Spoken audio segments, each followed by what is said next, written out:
Hello, everyone. Ha ha. This is awesome. Welcome. It is Wednesday. That is More Good News Wednesday. Used to call it Hump Day. Now it's just More Good News every Wednesday. We are live here. Happy to answer any questions you may have. Welcome, everybody. Let's get my email posted up there in case people need me. And everybody's coming in from my team. Good afternoon. Justin Pugh, LFG Utah edition. LFG, Lori Burns, good to see you. Mike, Cali Mike, thank you yesterday. Only thing, Mr. California Digital, Mikey boy, you left before I could give you a tour of the field. I wanted to take you down. We were at our studio at SoFi, the new stadium in Los Angeles for the Rams and the Chargers. So next time I owe you a tour, Sean, of the field. Jake Bake, we are here. Curtis is here. We had a great meeting with him, just so he knows. Keaton in the house. Let's get some questions moving. Mike Gutierrez, good to see you. Come visit me, my friend. Come to the new stadium. Blake Sturger, is that you? What's going on, Blake? Good to see you. Say hi to your father for me, the college superstar himself. I'm getting old if you're in college, Blake. But it's good to see your name there. All right, let's get going here. More Good News Wednesday. Here we go. How do you stay productive on a flight? Well, believe it or not, like any way else, you need to be prepared. And prepared with the right things to do and with an adjustable routine in mind as well. So, have stuff if there's internet. Bring earphones.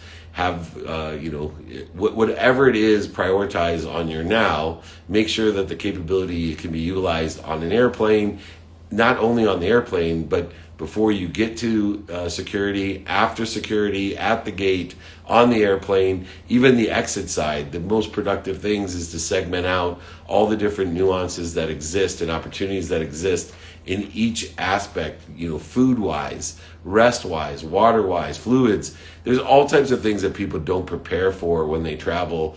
Because I've traveled 200 days a year since I've been 24 years old, I have it down pat on productivity, accessibility, and gratitude, different contingency plans, transportation plans, all those things. It's amazing how, even my own children will go on a flight and they'll say, I have nothing to do. I have about 6 or 7 layers of things that I can do, determinative on if there's power, if I need backup power, computer, internet, books, podcast, earphones, several different types of inputs on earphones, splitter of earphones. The list will go on and on. So be prepared by practicing and preparing what you're doing. Wow, the questions are really pouring in here. Thank you so much. Next question. How has your adaptive routine helped you during your Utah trip? So an adaptable routine is when things don't go as planned. When the activity you have planned, something arises time-wise, weather-wise, relative-wise, that throws you off. So in Utah, the adaptable routine was thrown off when the pitch competition, which I was judging, went an hour over. And so I had to go and then reprioritize things, making sure, number one, that I spend enough time in my health, 2, with my family. But then I went to be a student of the calendar, which is always the third non-negotiable.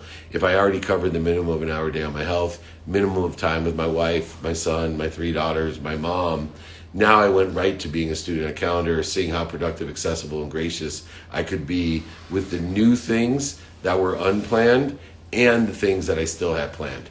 And so I just re-engineered one of the meetings I had because we put the wrong time zone in. And so my meeting was an hour early, and then we had to reschedule and take out the Q&A, which I just added to my meetup.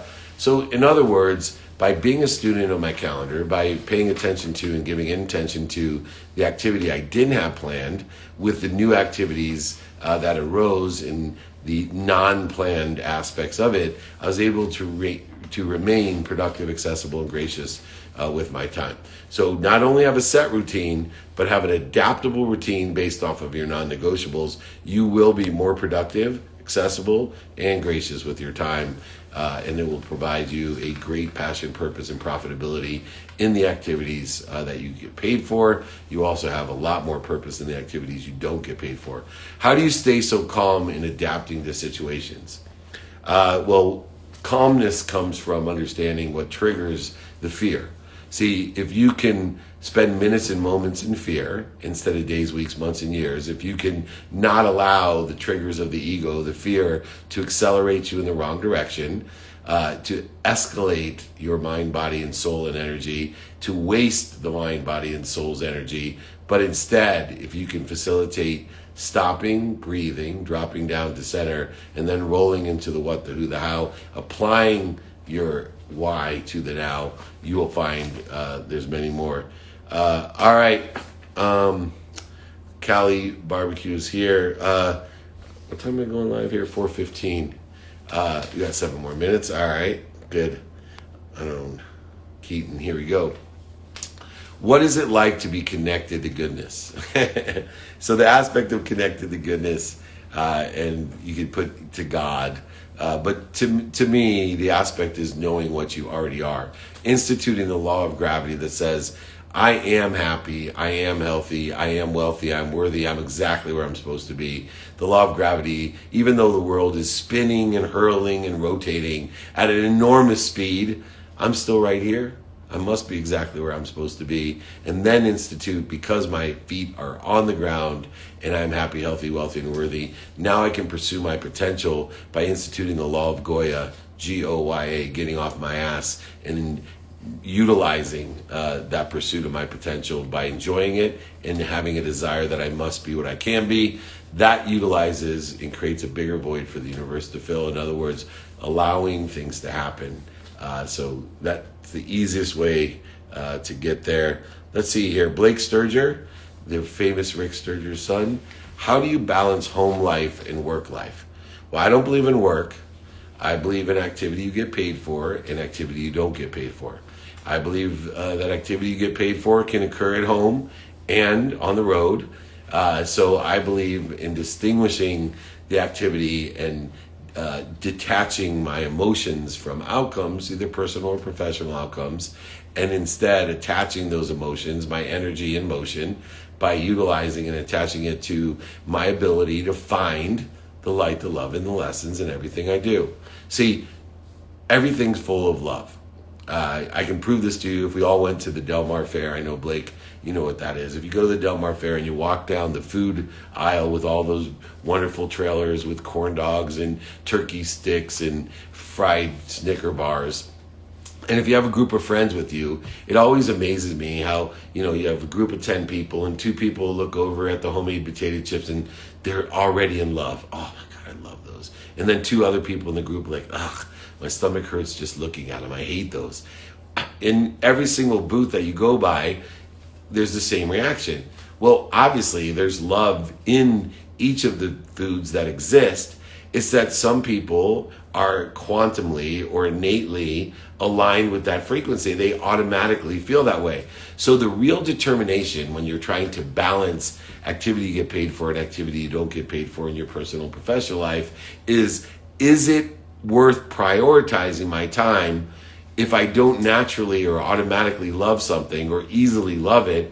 Is it worth my time, or should I prioritize my time in order to find what other people see in that, to find the love, the light, and the lessons? And if it is, then we can feed it with our time. And if it isn't, we can allow it to fall away. But if it bleeds us, which 80% of our time, emotion, value is spent on things that are actually bleeding us, and we feel compelled in our ego-based consciousness to feed that which bleeds, which is completely ludicrous and counterproductive. But when we can identify what feeds us and what bleeds us, we then can identify where to prioritize our time, where we should be finding the light, the love, and the lessons in everything, because everything has light, love, and lessons. That's why some people love certain people and other people love different people. But are you willing, or is it worth it to prioritize finding that love? So I want to empower everyone with that capability of finding and seeking the light, the love, and the lessons. But even more importantly, allowing them to distinguish what's most important to them in order to say, this is worth my time to feed it, by knowing what I want, who can help me and who I can help, how am I going to get it done, and what should I do now, and where should I put that focus, applying my why. All right, we're rocking and rolling. Great questions today. Thank you, Blake Sturger. It's always great to see you. Thanks, Keaton. How was your speech in Utah? Any lessons learned? I'm always learning lessons, or else it's not worth it. So you'll have to ask the people that were at the speech, because I always enjoy my speeches, because my speeches are not about speaking to people. It's speaking what they are listening for. It's not what I say, it's what they hear. They're only going to hear me if I've already done and been more interested than interesting to find out what people are listening for. And so speaking about the things that I believe they were listening for, I thoroughly enjoyed the pursuit of my potential of communicating the 5 daily practices, my thoughtfulness versus time, things like that I was teaching, and also allowing it to come through me, selling and telling through them so that they can sell and tell through others as well, to empower others, to empower others. It only happens at an exponential rate of finding 1,000 people like those blessed people down at the Real Deal pitch competition I was in, to find 1,000 people, to find 1,000 people to be happy, to make more money, help more people, and have more fun, to enjoy the consistent, persistent pursuit of their own potential, their own greatness, their own higher self and higher thinking. So just blessed every day, and I get to surround myself with great people and great ideas. How do you define the extra mile? Well, I actually believe in the empty mile.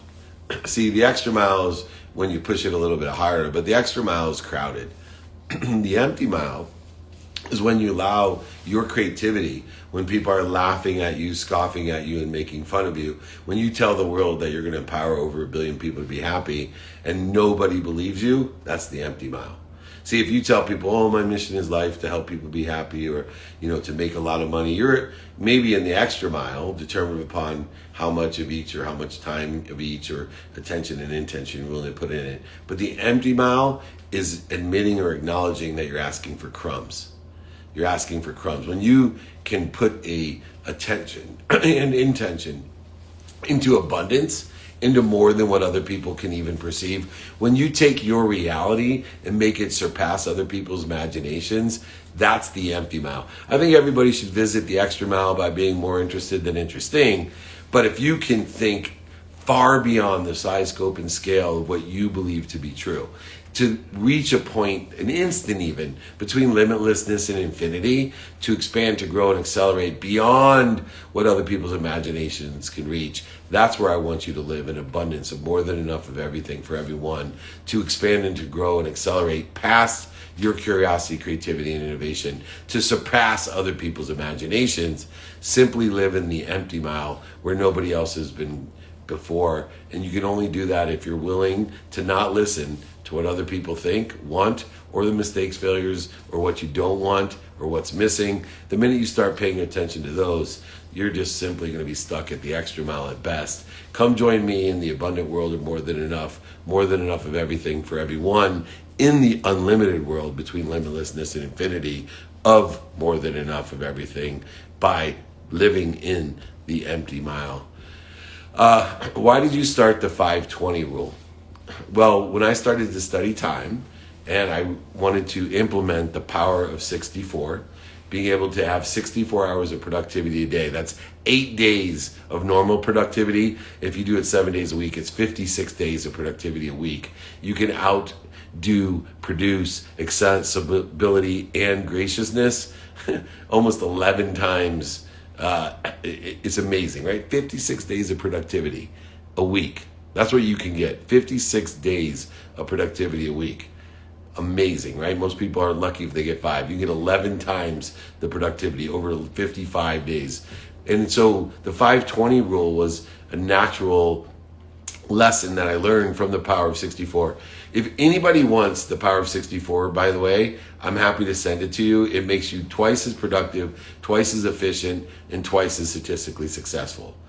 Just email me, david@dmeltzer.com, pinned right here. I also will add my book, ebook, or audiobook. I'll sign a book, send it to you, pay for shipping. Don't worry. Just email me if you want the power of 64 or my book, david@dmeltzer.com. The 520 rule, though, is that I decided that I would set an objective so that I wouldn't waste time visiting with people that I didn't want to visit with. I wanted to only spend 5 minutes a day on phone calls that had a purpose outside of visiting. So I created a goal or an objective for myself that I would try to keep all of my phone calls to 5 minutes and then all my meetings to 20 or interviews to 20 minutes. Of course, I have exceptions. I love when I tell people I spend 2 minutes a day with my 3 teenage daughters, because 2 minutes a day is worth more than 2 hours on a Saturday. As long as you do it every day, it's the exponentiality of focus. And then people are like, you only spend 2 minutes a day with your kids? No, it's a minimum of 2 minutes. And so I do have exceptions to all these things, determinative upon what? That's right. What? What? That's right. What, who, how, and now. And then I decide whether I can prioritize it beyond what my objective is. 5-minute phone calls, 20-minute meetings and interviews. After 5 minutes or 20 minutes, you're just visiting. And if you want to visit, then go ahead and break the rule and spend it with the people that you most want to visit with. Like my 11-year-old. I love to visit with him. I break the 520 rule every time I can, if he allows me. My teenage daughters. The reason I spend a minimum of 2 minutes a day with my daughters, it's because I asked for 5 and they gave me 2. If anybody wants to go to school in negotiation, hang out with my teenage daughters. They have taken, the grasshopper has become the turtle. Oh my gosh, they teach me things in negotiation I never thought. How can people join your coaching groups? Just email me. I have free training every Friday. I have groups, a career group, a mindset group, a sales group. Just email me, david@dmeltzer.com. We meet once a week. We network together. You guys will love it. Happy to help everyone. As you know, david@dmeltzer.com. All right. I think I went past my time. Who am I looking for here? I think I have my friend Jose here. Is he here? Jose? Are you here? Reach out. Yeah, 4:15. I went past my time. Is Jose here? Grasshopper become the turtle. Jose, can you see me? By the dawn's early light. All right, give me @Cali Mike. Why are my notes wrong? All right, let's bring on Mikey boy. Is he here? Mike, reach back out to me. Here we go. I got the wrong notes for today, but I'll go with it. Perfect. Hello. Hello. Hey, what's going on, Hello, man? my friend. How are you? I'm on my adaptable routine right now. So, how are you, man? I love those pictures behind you of the Yeah, eclipse. that's the ambition to go to space one day. So that's my inspiration for sure. Dude, right now, all you got to do is be a billionaire to get to space. By the time, you're there, it'll be far less. Don't worry. Yeah, You'll get no, there. I'm hoping so because there's no way I'm going to become an astronaut by being a South African. So that's the next best thing. Make the money to buy the ticket. Yeah, I'm going to buy a ticket. We can go together. Does that sound Yeah, fair? for sure. I'd love to do that. We can do Instagram live whilst we're in space. Yeah, Oh, my God. When people would watch that? That'd be yeah, no, awesome. IG fantastic. Live. Let's put it out there right now. Mike and I are doing an IG Live in space. We'll be the first ones ever to do an IG Live in I space. would, I would love that. I would love that. I mean, even in my Instagram bio, it says South African on a mission to go to space. It's been there for years. I mean, that's my ambition. That's my goal. Talking about people thinking you're crazy by making 1 billion people happy. That's one of the things that people think I'm crazy about. What do you think's more crazy, making over 1 billion people happy or going to space? I think I wouldn't define it by crazy. I'd say what's more realistic. And I think, to be fair, I mean, by the way, these space barons, as we term Richard Branson, Elon Musk, and Bezos, maybe my goal is somewhat more achievable than yours, but that's the challenge to you. That's so good, right? Because put it this way, I think it's trending that your goal is much easier than mine, or more realistic than mine, as we should say, Yeah, right? Because it's trending. More people are going to space, but more people are becoming unhappy. yeah. So I have the trend. I got to turn around the trend and teach people to make money, help people, and have fun instead of taking themselves so seriously. You're someone that understands happiness. What are some of the things that you've learned to expand and grow and accelerate your own mindset to be able to find such great light, love, and lessons in what you're doing? Yeah, I mean, being happy and being in that mindset is not always an easy thing, and it's very complicated. But I think the way I approach life and to keep me grounded, you spoke about that, is obviously being conscious. and by being present in every moment. I mean, I always use Eckhart Tolle as a person that I look towards as being present in the moment. And I actually apply that in everyday life. I mean, whenever something feels like it's getting too heavy, I'm getting too stressed, I'm feeling anxiety, I try to become present through breathing meditation or whatever it may be. And I feel like not only calms me down, and I mean, it doesn't make me happy, but it reduces the need for me to look for happiness, put it that way. And it has a very positive input on the people I'm working with and the people that I'm leading. So I think just before we go on, I mean, a lot of the things that I'm doing with Startup Grind, as you know, I'm getting introduced to a lot of entrepreneurs in the startup community. And I'm using my entrepreneurial experience as well as my corporate experience to now become an advisor for these startup companies. And one of the things I teach the people I advise is to become present in the moments, especially in meetings, on calls, or whatever interactions you have with vendors or people in your team.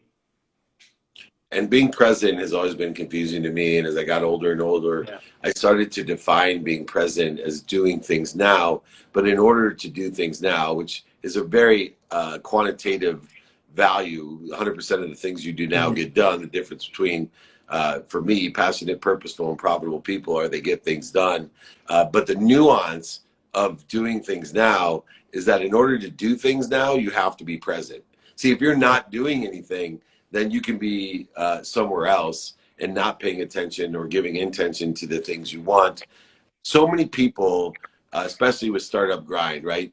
They have great intention, but what they don't have is the ability to stay on course with what they want. They are always focusing on what other people want, what's missing, what they don't have, and they end up quitting.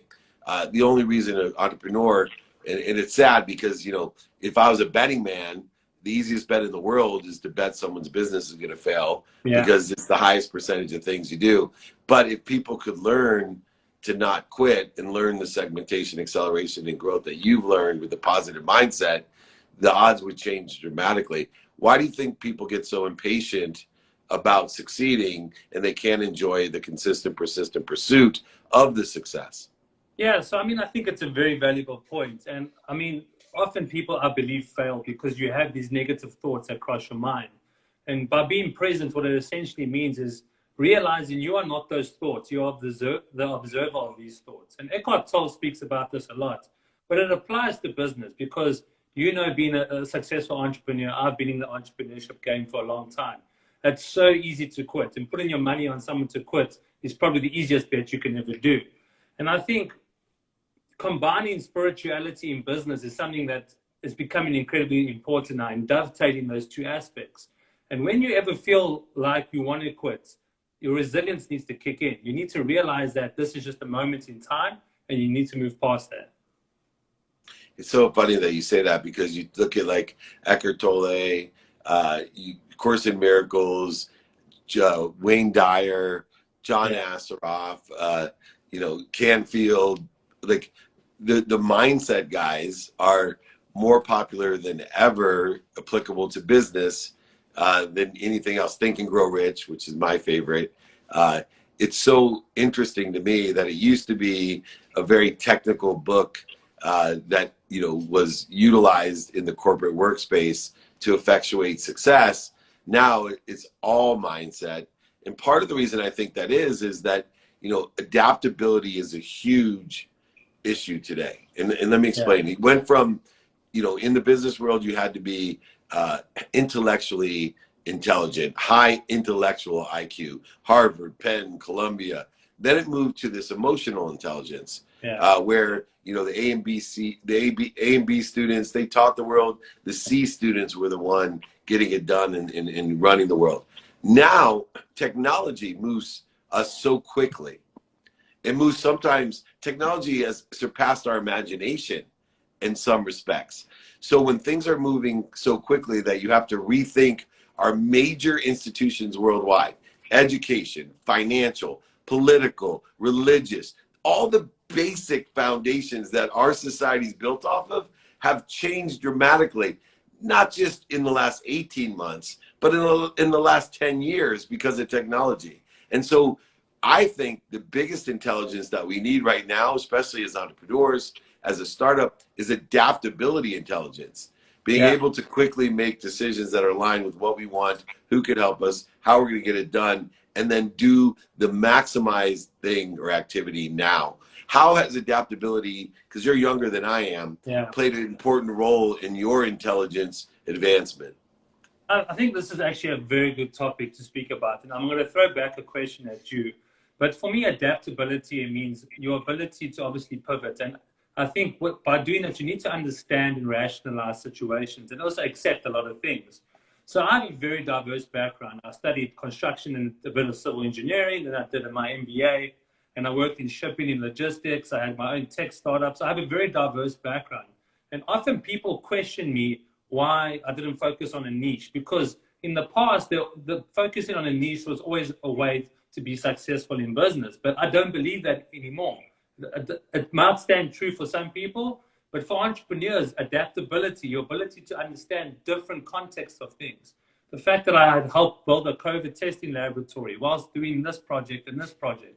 So adaptability to me, I think going forward into the future and the next generation of individuals in entrepreneurship is going to be so much more important than focusing on one niche. And I'd love to get your take on that. You've gone through be focusing on a niche in the past, and now you're doing various other things. How do you believe adaptability is impacting the modern day entrepreneur? Well, when things move faster, that means there's more lessons to learn. And in order to learn lessons, you have to understand mistakes, setbacks, failures, and pain, because they're going to occur when things are moving quickly and you're aggressively pursuing different industries, careers, jobs, investments, all the different segmentation. It becomes more obvious where we should have been focusing the whole time. As I moved from technology into middleware, I started with internet, then middleware, then hardware, being CEO of Samsung's phone division, then sports agentry, then marketing, sports marketing, and then this more entrepreneurial venture, building my own brand, investing, etc. in multiple facets. I started to realize, wow, the easiest way to adapt is to only look within. Look at my own skills, my own knowledge of who and what, and my own desire.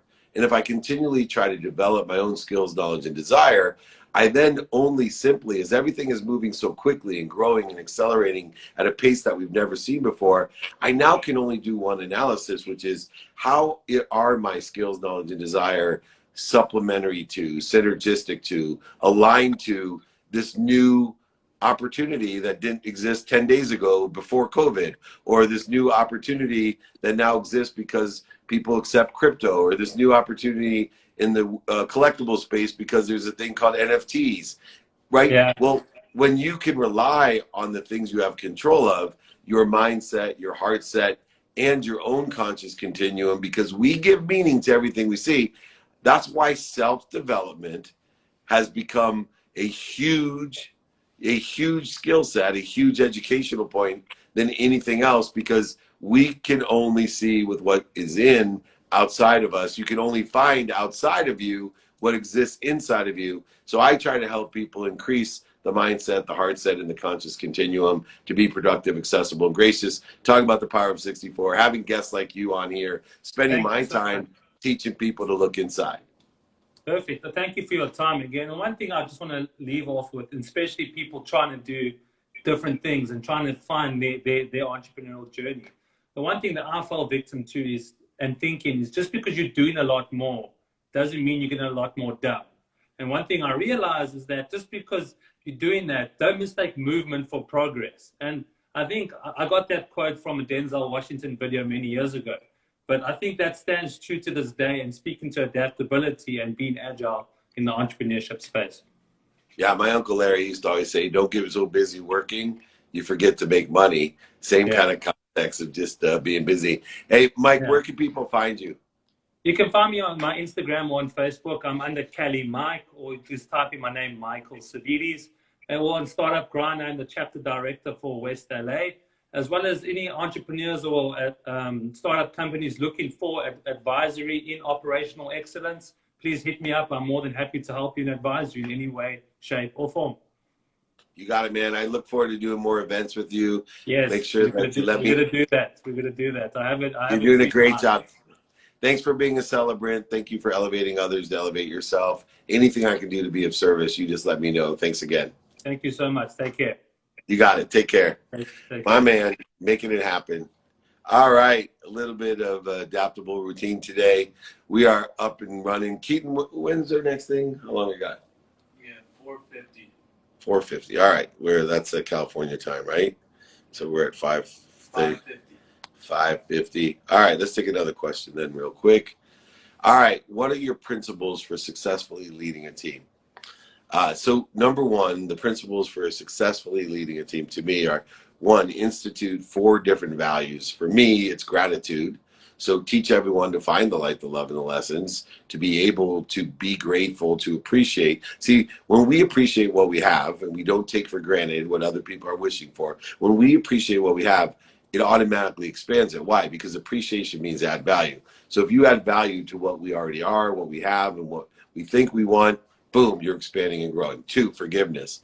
Forgiveness is the capability of being empathetic. Forgiveness gives us peace. The more peace we have, the more efficient we are. Accountability, that gives us control. So people don't and aren't as afraid of things when they feel as if they're in control. Accountability says, what did I do to attract this to myself? And what am I supposed to learn from it? Then teach effective communication, which shifts the paradigm. Instead of people attaching their emotions to outcomes and goals, utilizing goals and outcomes to attach their emotions to go get them. That's a much different perspective. See, if you already realize you are happy, healthy, wealthy, and worthy, and you teach people to be an effective communicator with the greatest source of power, light, and love, to clear the interference between you and that, appreciate it, add value to it, and then clear the interference between you and everyone else, you then will create this flow, and that flow is called inspiration, in spirit. See, when we're in spirit, we're recognizing, we're acknowledging, acquiring the knowledge of what we already are and what we already connected to and through. When we can realize the amount of power, light, that lessons that we already have, that we already are connected to and through, and we're capable of confidently of living in a world of more than enough and giving it away, this is where we have extraordinary superpowers. And in order to effectuate those 4 daily values, gratitude, forgiveness, accountability, and effective communication, to live inspired, in spirit. Now, don't discount motivation. Motivation gets you up, gets you back up, gets you started, and gets you restarted. It helps you institute the law of gravity, law of Goya, so you can become inspired and have the law of attraction or allowance come from the greatest source of power and light and love. But if you don't do that, then you can't do it unless you get started. So motivation to me, although it could be fear-based, motivation is a short-term burst. Get you started, get you back started, get you back up, get you up, but it's not going to get you there. What's going to get you there is gratitude, forgiveness, accountability, and effective communication, inspiration. When you're inspired, inspiration gets you there. Motivation gets you up. Inspiration gets you there. Then you can effectuate the 5 daily practices, knowing your what, personally, experientially, giving, receiving.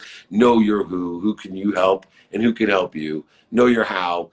Tons of different mechanisms of how you can get things done. Student your calendar, lenses of productivity, accessibility, gratitude, activities you have planned, don't have planned, unwinding routine. The list goes on and on. If you want any of those hows, just email me, david@dmeltzer.com. I'll send you the exercises for the hows. I'll send you my ebook, my audiobook. I will even sign a book and send it to you. I'll pay for shipping in the book. Don't worry. You email me.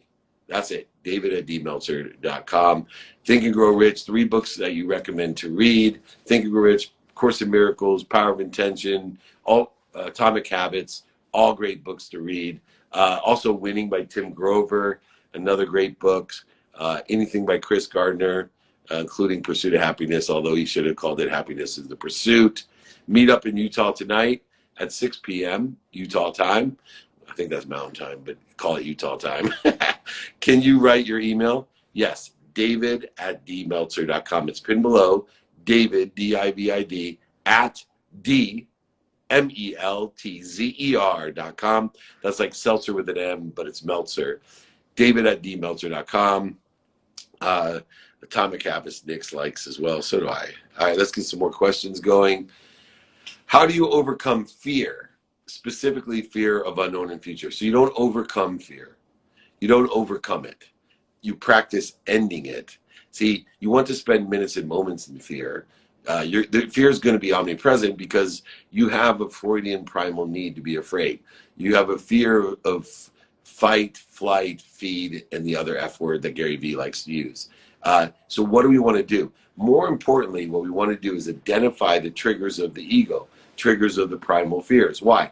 Because when we're in the primal state of fear, fear of feeding, fighting, fleeing, or the other F word that Gary Vee likes to use, the blood leaves our brain because the body needs the blood so we can fight, feed, flee, or the other F word. So what does that mean? So instead of trying to overcome fear and oversell fear, go through fear, around fear, simply just stop.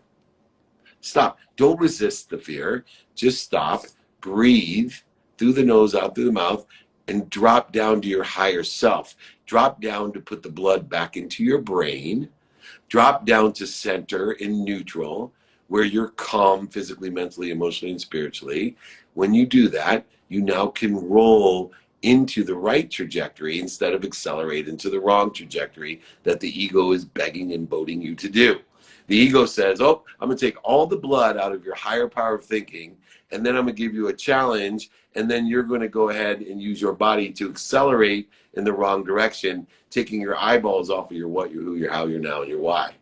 See, if you can learn to, instead of resist, go over, under, through fear, but just stop, drop down to your higher self, put the blood back into your higher power of thinking, and then utilize that in order to be efficient, effective, and statistically successful, in order for you just to spend minutes and moments wasting time, emotion, energy, and money, because that's what happens. You waste time, emotion, energy, and money when you're in ego-based consciousness. Let me give you some examples. If we could just aggregate some of the time, emotion, energy, and money that we've wasted by a need to be right, need to be offended, need to be separate, need to be inferior, superior, angry, frustrated. How about this one? What if we could take all the time, emotion, money, and value that we wasted with the need to worry? Worrying's wishing for what you don't want. And we spend it, worry's a wasted emotion. See, if we can start practicing identifying what triggers the blood to leave our brain, what triggers our ego, when we can start identifying all of these needs to be frustrated, angry, anxious, guilty, resentful, offended, all these different things that only waste our time, emotion, value, and money, holy moly, we can only spend minutes and moments in that interference. Instead, that allows us to remind, recollect, remember what? Oh, remind, recollect, remember. That means one. Oh, that's right. I am already happy, healthy, wealthy, worthy. I am connected to the greatest source of power, light, and lessons. I appreciate that. I'm adding value to it. And now I'm going to give it all away. When you give away what you have, it's the only time you acknowledge what you have. What does acknowledge mean? Acquire the knowledge of what you have. You don't know what you have till you've given it away. And you can't give it away unless you have faith. What do you have faith? That there's more than enough of everything for everyone, that you live in abundance, that you live in infinity and limitlessness, that you are part of everything else. Faith is acknowledged when you give everything away. And greatest thing about giving it away is if you appreciate what you have given away, you've added value to it, that means you've expanded and grown. So if you had this and you appreciated it, it grew, and then you gave it away, you now have a bigger void than you had before. Guess what? The universe will fill it with what you want if you ask for what you want. It also will fill it for what you're missing or what you don't want or what other people want for you too. So be very careful about the mathematical equation of luck, of being able to pay attention to and give intention to the coincidences you want in your life. In other words, the mathematical equation. When you start getting the coincidences you want in your life, like I have, this unbelievable family, the most gorgeous, wonderful wife who I just celebrated my 24th anniversary with, or my unbelievable 4 children, no better, no worse than anybody else's, but I've learned to find the light, the love, and the lesson in them. They are perfect for me. I am not comparing. Everyone has people in their family and their spouse that there's love in there. You got to find and pay attention to and give attention to, remind, remember, and recollect with your own spouse, your own children. Remind, remember, and recollect who you are in your community. Remind, remember, and recollect by clearing the interference, by not having a need to be right, offended, separate, inferior, superior, anxious, frustrated, guilty, angry. Those are just things that, what I say, waste your energy, time, emotion, value, and money. You're separating yourself from what? the greatest source of power, light, and love and lessons that exists. I want to thank everybody for joining me today.